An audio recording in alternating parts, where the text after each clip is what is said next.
Ladies and gentlemen, welcome to Campus Consortium's Grant Briefing webinar featuring $85,000 Automated Provisioning and User Lifecycle Management Grant Awardee, LaSalle University. In today's presentation, Carl Horwath will share his journey on how LaSalle University utilized this grant and how you can apply for a similar grant. Our presenters include Mr. Carl Horwath, who's the Chief Information Officer at LaSalle University, and Mr. John Wanamaker, Executive Director at Campus Consortium. We will take questions at the end of today's presentation that have been typed into the chat box or questions pane in your GoToWebinar control panel.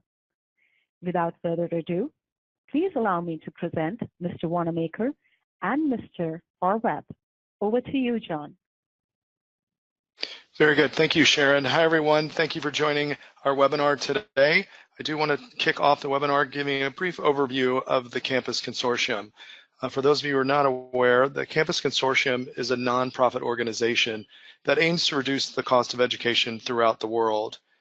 We were founded in the year 2003 by 14 universities, including the University of Montana and Case Western Reserve, to name a few. As a consortium, we are now serving 37,000 plus members globally, including members in Southeast Asia, the United Kingdom, North America, and institutions in India and Australia. Before we begin, we would like to thank our sponsors for all of their support, without which we would not be able to bring these webinars to you. And as you can see, some of our sponsors are Unified, Quick Launch, the fine folks at Oracle, Black Belt Help, Salesforce, etc. If you're interested in becoming one of our sponsors, you can send an email to chris.jacob@campusconsortium.org. Do want to share a little bit of feedback from our previous grant awardees who have shared with us the impact that grants have had on their institution. If you want to take a minute to review some of those, I think you'll get a sense of the changes and the results that institutions have realized by participating in the Campus Consortium Grant Awards. Before we kick off today, I do want to start off with a polling question. And we're going to talk a little bit about your automating, provisioning, and user lifecycle management grant. And then we will take a quick survey and get a sense of where everyone is currently as it relates to understanding the tool you're using for provisioning on your campus. So before we kick off, I would like if you guys would just take a couple of minutes to give us a vote here by clicking on a radio button that describes the tools you're currently using for provisioning user accounts currently. And Sharon, if you will share those results with us as they come in, that would be great. And a good way to kick off as we give an overview of the grant. Oh, 100%. Okay, this is interesting. 100% indicating custom scripts. We'll just give it another second to make sure everyone has had an opportunity to participate. All right, very good. Thanks for that feedback. We're now going to start talking a little bit about our grant for automated provisioning and user lifecycle management. This grant covers up to $250,000 over a period of 5 years, covering licensing, hosting, professional services, and support costs associated with implementing the solution. The qualification criteria is as follows. Applicant must be an education institution or public sector organization. Applicant must demonstrate a commitment to a timely implementation of the solution. We also require a letter of intent from the president of the institution highlighting the problem that the solution solves and why the grant would be helpful in meeting the institution's strategic objectives. We are running a series of grants for 2019. For stage 1 of the grant, we'll review the number of grants available. There is then a step that is about how to download the grant applications that you're most interested in to suit your institution's needs. And from there, you will submit a grant application along with a letter of intent. The follow-up stage is upon a selection from the Grant Review Committee. We invite our applicants to a conversation with a technical expert in review of the grant application and how the goals for the grant application align with the grant awarding mission of the consortium. On the screen now are a series of grants that we have currently open for 2019. We have a student recruiting CRM grant, student information system grant, AI for admissions and enrollment grant, multi-factor authentication, campus safety, and campus portal grant are all open for 2019 between now and May 20th. We are accepting applications for those grants, so we encourage you to visit campusconsortium.org and review these grants and apply. I want to now introduce our grant case study from LaSalle University and our presenter, Carl Horvath. He is a versatile, objective technology and business leader who understands how to communicate, relate to others, and build diverse teams using experience, emotional intelligence, and self-awareness. His administrative work ranges from Fortune 500 businesses to large nonprofit organizations. Carl's academic career as a teacher and researcher began by attaining multiple academic and professional degrees. His experience combines a blend of interpersonal attributes, executive acumen, and collaborative skills that achieve strategic vision and organizational transformation. Carl's always motivated to fix problems, develop strategy, implement policy, create positive and productive organizational cultures, complete challenging projects, and maintain fiscal responsibility. He specializes in information technology, organizational communications, project management, new media, and business processes. Currently, the Chief Information Officer, LaSalle University in Philadelphia, Carl also teaches at Arcadia University and volunteers to serve regional nonprofit organizations. I will now turn the mic back over to our team, and I just want to welcome again Carl and thank him for being with us, and thank all of you for joining the conversation today. Hi, everybody. This is Carl. I'm glad to be here to talk to you today about our experiences around identity and access management. First, LaSalle University has been in Philadelphia since the 1800s. We have an approximate enrollment of over 5,000 total students. Our student information system of choice is Banner by Ellucian, and our learning management system is Canvas, and our mobile app is Unified, which we've recently transitioned to, and that's been working very well. We're a private institution. I've had LaSalle's a liberal arts institution. Also, I've had experience in different types of institutions over my career. For example, Temple University, which is a larger, more public institution with tens of thousands of students, to smaller institutions than LaSalle that are private and liberal arts.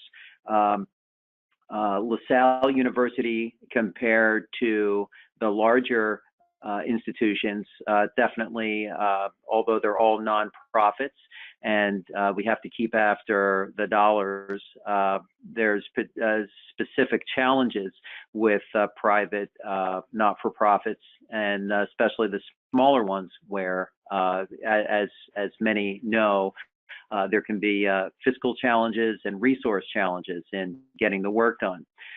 There is no difference in what the institutions, no matter what size, use in terms of technology. We can't compromise on the types of technology. We can't compromise on IT security. We still have to provide support to enable the mission and the goals and objectives of the university. So IT departments have a particular challenge in offering technology resources to the people that work at universities, the same as IT departments have to provide to in corporate environments. We're all using basically the same technologies, but there are particular challenges for nonprofits. And that's really, supporting something like an ERP system is it can be very expensive. But it's getting the users access to that system and many other systems has been a particular challenge and an expensive challenge in terms of identity and access management. We really needed some kind of a framework of policies and technologies to ensure that people were put into the right roles and that we enabled IT security. We built over 20 years ago certain scripts. I see that many of you have used custom scripts, and LaSalle was no different. The IT department wrote different scripts at different times and then put them together into pages and pages of scripts that were difficult to support, and only specific people had any knowledge of how to edit these scripts and make changes, so it's very difficult to modify them. We basically had applicants that would apply and would put an application into our system, and then when they turned into a student, we would provision an account through these custom scripts, and then create an account in Active Directory. And then we would notify the students of their credentials through hard copy paper that went out in mail with a standard templated password configuration that included birth date and other information that was an IT security risk.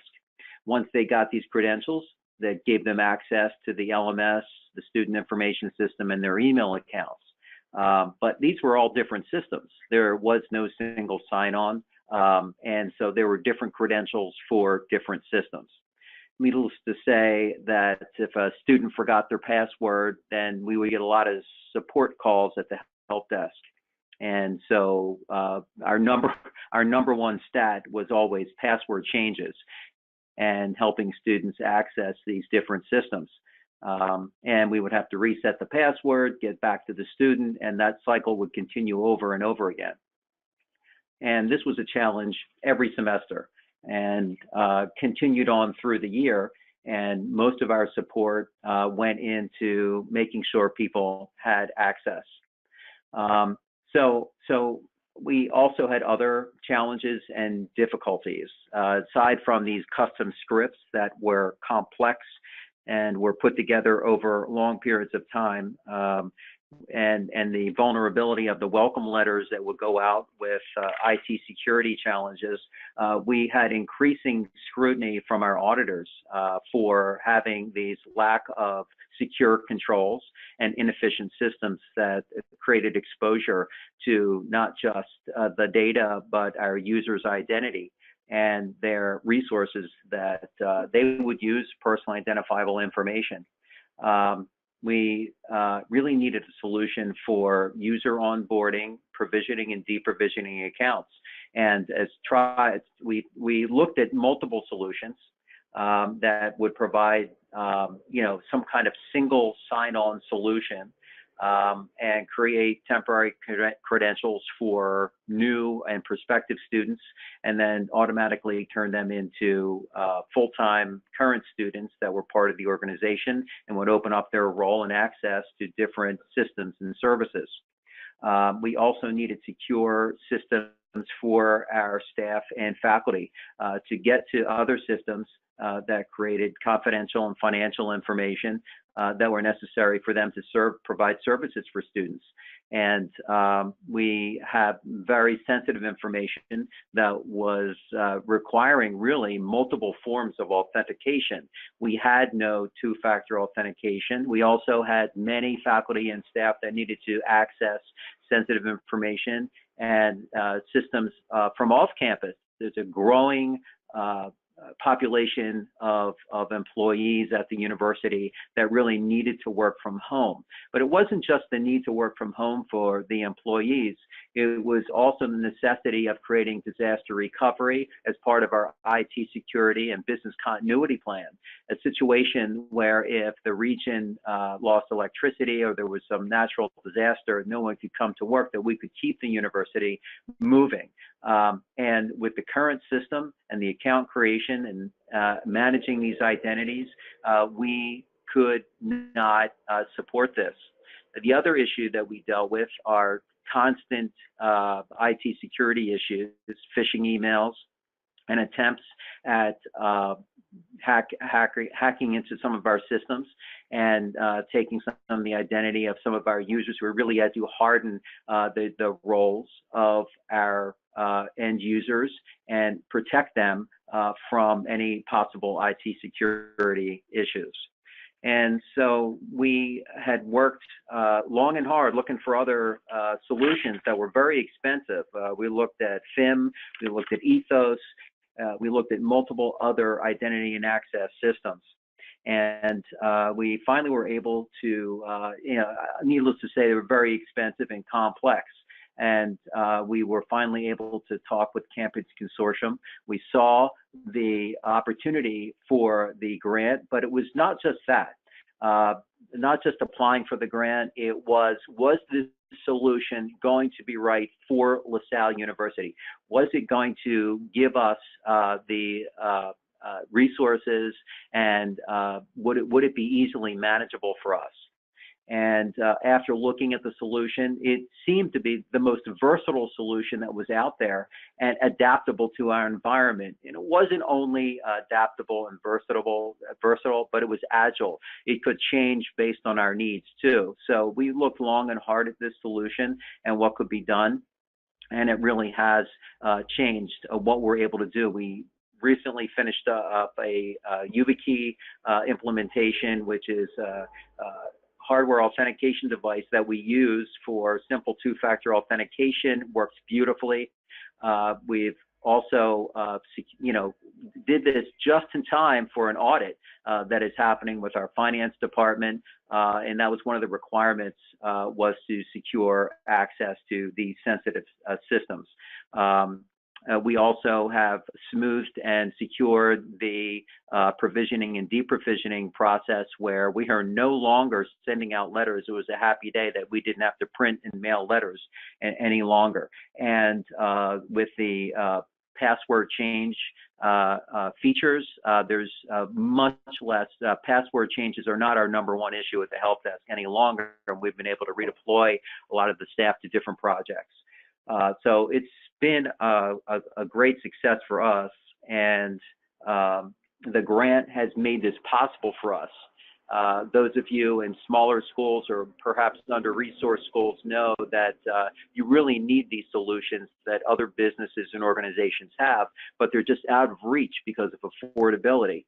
The grant made this affordable and available to us, and it provided access to us that we normally wouldn't have been able to afford this solution, and we would have gone on with our old legacy solution that would just create us put us in a much more vulnerable position as time went on.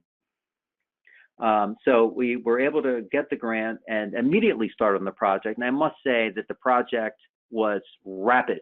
By the time the project was approved by Campus Consortium, they immediately sent a team here to campus. And within a week, we had made significant progress in decommissioning some of the older systems and establishing new connections and processes. And it wasn't just the IT department that was able to see these changes. Our admissions department also saw these changes. Our business units that dealt with student access to systems also saw the change. And so it really has helped university-wide in terms of kind of making the troubles and problems that were obstacles for our students and our business units go away. So the best kind of IT is one that nobody knows about and is behind the scenes. And that's what this identity and access management project has been able to do with us. And I don't know Kay, if you could perhaps talk a little bit more about, or kind of show a little bit about some of the systems that we have on campus now, that would be a great segue into kind of seeing the beauty of what we're using right now. Certainly, Carl. Let me know, Carl, if you see my screen, we'll get started. Yep, I see it. Looks good. Great. So, folks, Carl has covered the problem statement at length, and I think he's focused on a lot of areas. First thing which he spoke about is user onboarding, but most importantly, he mentioned about welcome letters, which is every year we onboard new students and we all send them welcome letters.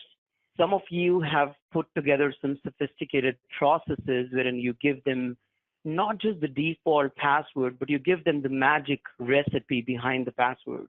That's better than default password, but some of you have gone a step above, which is you don't even give them any password. Theme is go passwordless and let them self-generate their own password. So that's basically what Carl and team wanted us to deliver. And most importantly, all the bells and whistles of password forgot. How can we streamline that? How could we truly automate that? Because at the end of the day, mission was that instead of making help desk, how can we reduce the load on help desk? Because most of the calls comes in are for password reset. And how can we also implement multi-factor authentication? Last but not the least, what I want to mention is most of us, we're not talking about and not doing deprovisioning. How can we also make sure that right people have right access at right time instead of we waking at 11th hour when a compromise has happened and then we identify that this user is no longer there, but we did not decommission access. So I'm going to look at doing the demonstration now in regards with whole 9 yards, starting from provisioning, deprovisioning, but real quick. This is one of our institutions whom we are onboarding as we speak, and it's a very common problem. You all have got your current students and you basically expose your resources here. I'm just going to take 2 examples. Here comes Blackboard, which is learning management system, separate login interface. Here comes Banner 8, should look very familiar knowing most of you are Banner schools on the call today. Separate login interface, different username and password here, probably PIDM and PIN here, with Imagine 2 forgot passwords, 1 rolling inside Blackboard, 1 rolling inside Banner. And this problem gets multifold with multiple applications because we all are at least having learning management system, email, and library as well. So it gets bigger and bigger and bigger. And imagine NK calling in saying, I'm not able to log in. Your help desk reacts to that. Where exactly are you not able to log in? And that's when Bedell starts resetting passwords within Blackboard. So folks, mission with solving the problem on this identity is all about giving you oneness. How can we get you 1 login screen? How can we get you 1 password reset, 1 multi-factor, so that none of you are investing into multiple products and having a hard time connecting them all together.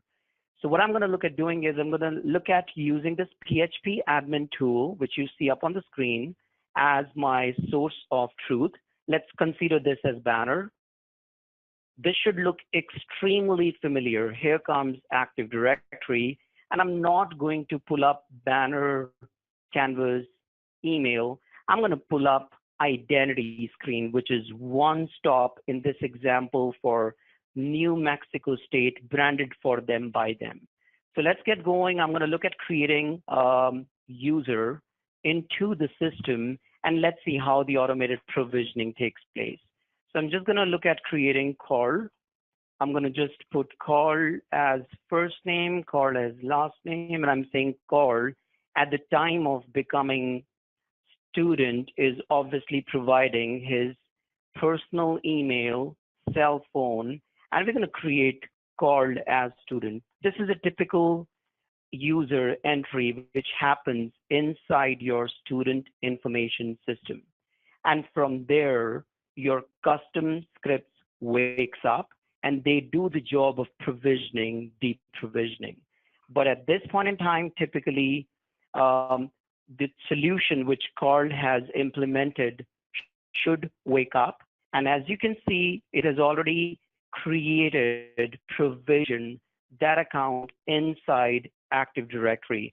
So some of you, most of you are currently having batch processes wherein custom script would run, let's say 30 minutes after every 30 minutes. This is real time. We've strived hard to make the provisioning real time or next to real time. What you see here is I just got Carl account created. I generated Carl's email address. Carl made a statement that we've been able to configure system as we go, and I'll stick to it. Most of the institutions, they have different processes on identity governance. For example, in case of, let's say, LaSalle, it could be first alphabet, first name, last name to generate UPN, versus what if there are two similar individuals? Should I append 1, 2 after that? How am I handling a woman getting married, surname gets updated, and surname is part of user ID or SAM account name? We are blessed with being able to handle all such permutations and combinations with this product. We've taken it a step ahead, wherein you could have separate rules for students, separate for faculty, staff, and even alumni, and even parents, in case if you encourage parents logging onto your environment. Point to note, Carl's personal email and phone number has made it to Active Directory, but most importantly, theme is go passwordless. Carl has been given no password, which is great. Now, while I was talking, Carl also indeed ended up getting a welcome letter, which is, congratulations, Carl, your account is active with New Mexico State University. Your login ID is Carl. Click here to complete your registration. So at LaSalle University, as a brand new student, this is my first interaction, folks. Point to note, no password, nothing given as part of this welcome letter. I just get a link, which is complete your registration. And let's launch that link. So I'm just going to copy that link, paste that link here, and that brings me here as my first experience at New Mexico State University. And I'm simply being asked, can I have your user ID? And I'm saying, cool, I'm Carl. System tells me, hey, I know you call either using email, SMS, which means no longer you need a default password. You don't need to dispatch physical letters. I can literally use the power of multi-factor authentication and send Carl on his cell phone a one-time token, which is valid for around a minute, and that should come in. Here comes my one-time token on the cell phone. Messages are all customizable. And as soon as I provide successful OTP, folks, I'm being presented with the option to confirm my password. Now, this is password going back to Active Directory, which is great. I'm not taking it to your banner. I'm not taking it to your learning management system. We believe in one password, not many. And what Carl is now doing is, for the first time at New Mexico State University, Carl is logging in. We all are higher education institutions today on the call, and we understand when a student logs in for the first time, I might have to take few consent. I agree. I might want them to go through their entire security profile, because if they're not doing it at first login, they're never going to do it. What that means is, after a few weeks, they're going to lock themselves out. What that means is they'll call help desk, which is a call, additional call, which could have been mitigated, automated. So I recognize this as Carl's first login, and I'm now telling Carl, you got to go through and complete your security profile, which is great. So not just email and SMS. Can you have security questions? Yes. Should you? up to you. We have made product configurable. So I'm just going to answer these questions real quick. And I'm submitting my profile. Done. Do I want to update my email address? Do I want to update my phone number? Can I write it back to Banner? Everything is possible. Can I have more than one email? Absolutely yes. And finally comes the view for Carl as a student for the applications he can have access to. So now Carl can launch Banner. He can launch OneDrive, Office 365. I've given him links to some of the deep links within, let's say, register for classes. We can do a lot of things. The entire view of these applications is role-based driven. So depending upon who you are, you get to see these applications. And most importantly, these are provision basis who I am.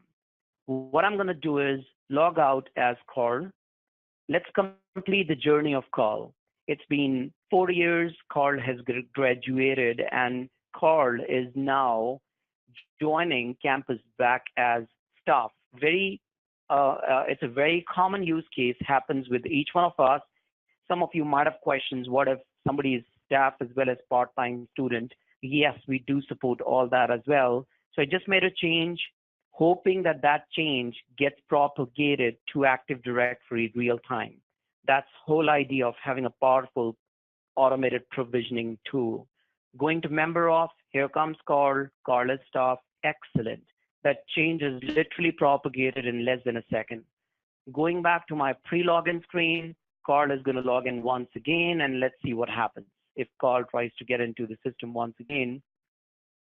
So I'm just going to log in once again as Carl. Here comes the username. I'm going to enter the password as well.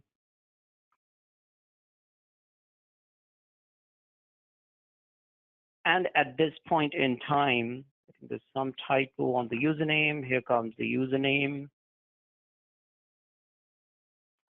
Here comes the password. And what you now notice is, as soon as I completed my profile, system is not trusting Carl. Now, this is, folks, significant. Each one of you in this year's roadmap are looking at implementing some expensive tools like Duo, acquired by Cisco, to enable two-factor on your applications. Basic use case, I have keys to the kingdom. I'm the Banner admin. What if I launch Banner admin module? System needs to protect my account with the two-factor. It's available. And the beauty of the product is it's so well done. If you look at changing your password, or if you're looking at accessing system from somewhere else, it's going to use the same factors, which makes user experience much better. So I'm just going to key in the one-time token once again. And what you would see now is my view has totally modified. That's great. Most of the applications are decommissioned. Some are commission basis who I am as staff. So pretty much everything is fully automated. You don't have to worry about removing access from applications. And this is all truly automated. One fine day, Carl is not able to log in. Either he doesn't remember user ID or password. Let's click on forgot password. I'm back to the same screen, which I'm used to having access to, and I'm being requested to provide my user ID. And watch what just happened. I did not get 3 options to pick in from. Rather, system is saying you got to answer security questions and pick one more factor. So again, I wanted to show you today how easy it is to use the platform, wherein for adaptive authentication, you could be given totally different rules, and while doing a password reset, you could go through different rules. And again, depending upon who you are, you might want to have different rules depending upon the constituent. So these factors are totally configurable, easily available, and as Carl mentioned, we are now proudly supporting hard devices like YubiKeys as well. One last example that I'm going to take, and then we'll open it up for questions and answers. watch what I'm doing. I did not go to New Mexico State University's single sign-on portal. I'm a smart user. I'm trying to go to email directly, and I'm going to collegeofmarine.edu. If I try to go to email, system reacts to that, and system states that, hey, you're a federated application. Go log in using your single sign-on. So folks, again, most important piece that I want to make here is, and be very clear, even if your users try to go to separate applications, we're going to become one stop. It serves the purpose of oneness. All the reset, forgot, bells and whistles would be right here. So they would not have to remember separate password resets for their tool. And let's quickly watch one last piece, which is I'm trying to get in as a valid user, and Mariner. System wakes up and protects my Office 365 as well. So again, what I'm trying to demonstrate is adaptive authentication works on top of all of your applications. So if I'm remote, I want to access your sensitive information, for which I should first connect to your VPN, for which I should first prove who I am. All the bells and whistles are available with the product. So that's one last piece that I wanted to demonstrate. And those who have joined in today, typically the grant for provisioning, deprovisioning includes all the other 8 products that we have demonstrated on the call today. I hope this was helpful. This at least gives you a high level in regards with how the provisioning, deprovisioning, one-stop single sign-on, password reset, along with multi-factor plays together, and how this is so well interconnected as well, instead of having to onboard multiple products. At this point in time, what I'm going to do is I'm going to pass on presenters control to Sharon. Sharon will open it up for questions and answers. Over to you. Okay, so we have a couple of questions. Thank you so much for the quick showcase, NK. Do we have Carl and John here so that I could quickly take up the questions that we have? Yes. Yes, we do. Perfect. So the first question that I've received is, so I think Carl and NK could be the first ones to answer that. That says, what all authentication protocol did your technology partner support for SSO integrations? And what all information is available from reporting standpoint? I'll take that one, Carl. So folks, we're proudly calling the platform as multi-protocol translator. What that means is, if you guys are big on CAS, it's out of box supported. We are supporting Shibboleth, SAML 2.0, OAuth, OpenID, OpenAM, WS Federation. In nutshell, if you roll with the product, you would no longer need ADFS, CAS, Shibboleth, even OpenID, OpenAM. We are proud partners with in-common integration as well. So these are the protocols which we support. When it comes to reporting, who all have ever logged in, who all are currently active, because that's significant during back to school registration days. Password changes, successful versus failures, why failures, how many accounts are logged out in your Active Directory, how many users have their status marked as disabled. There are tons and tons of reports which come with the product. So that's the answer to the question, Sharon. I'll pass it on back to you. Thank you so much, NK.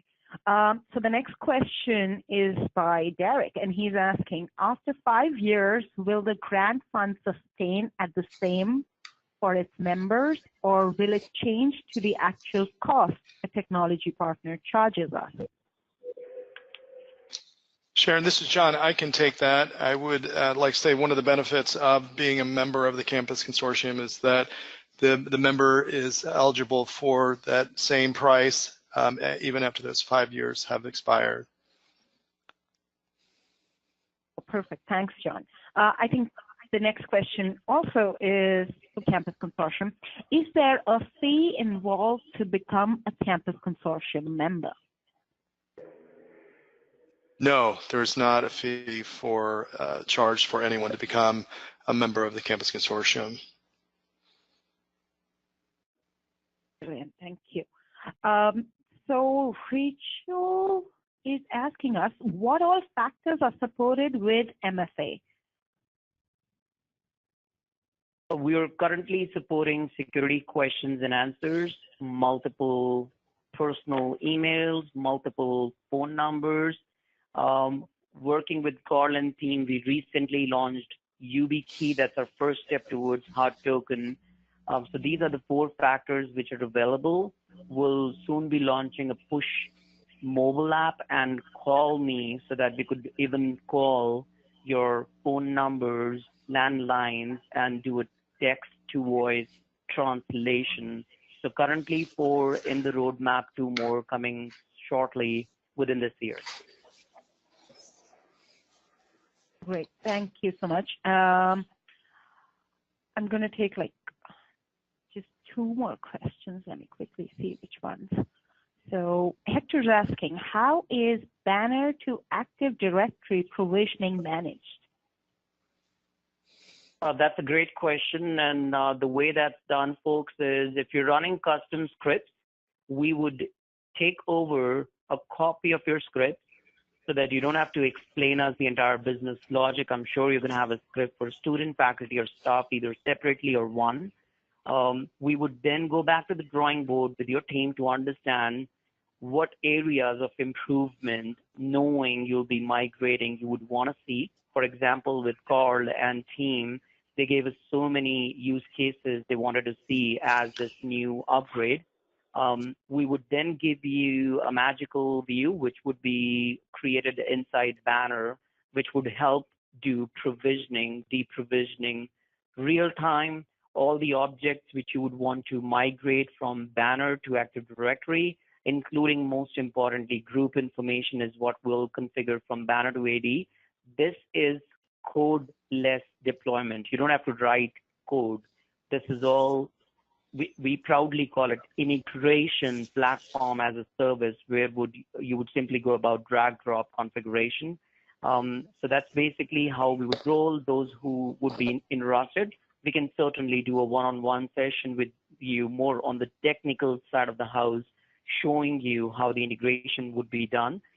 Is it limited to Banner to Active Directory? No, we can extend it to learning management system, email system, and many more systems as well. And I hope that answers your question. I'm sure it does. Thank you so much, NK.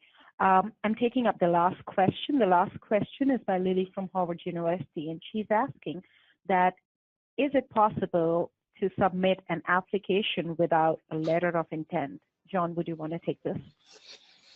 Sure. No, it is not. We do require a letter of intent to accompany all of the applications that come in for the various grants that we're awarding.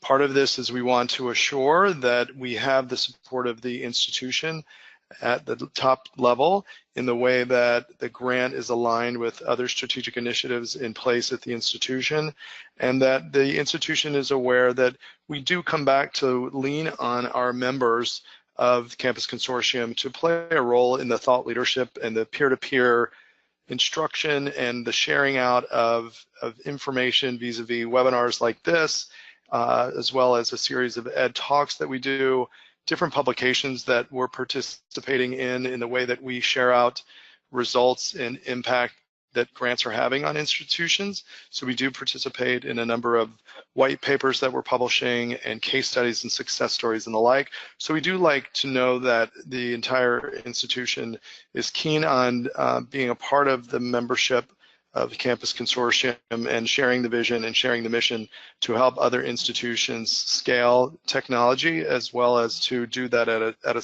cost to other institutions. So we do require that letter, and hope that you all will take advantage of exploring some of our grants and sharing with us the support of your institution in that letter of intent. Thank you so much, John. I've moved to the next slide, which has the Open Campus Consortium grants. that anyone can apply for? Very good. That is, and those are all open until May 20th of this year, and those can be found at campusconsortium.org. Before we wrap up, I do want to announce, as I mentioned, we do host a series of Ed Talks sponsored by our technology partners and other members of the consortium. Our next one coming up is with Penn State University. Dr. Lance Kennedy Phillips will be doing an Ed Talk on April 25th at 2 p.m. Eastern on the culture of institutional effectiveness, how to create and sustain the innovative wheel. We hope that you all will, again, visit campusconsortium.org and register to join us again in the Campus Consortium Ed Talk with Penn State University. With that, we will move to closing our session for today. I do want to thank our presenters, Carl Horvath of LaSalle University and his technology partner, NK, who did a terrific job walking us through the results and the impact that a college consortium grant has had on LaSalle, and we look forward to continuing to hear good news coming from that partnership and the cost-saving implementation that was able to be realized through the Campus Consortium. With that, I will sign off from the consortium, and once again, thank everyone for joining and thank our speakers today.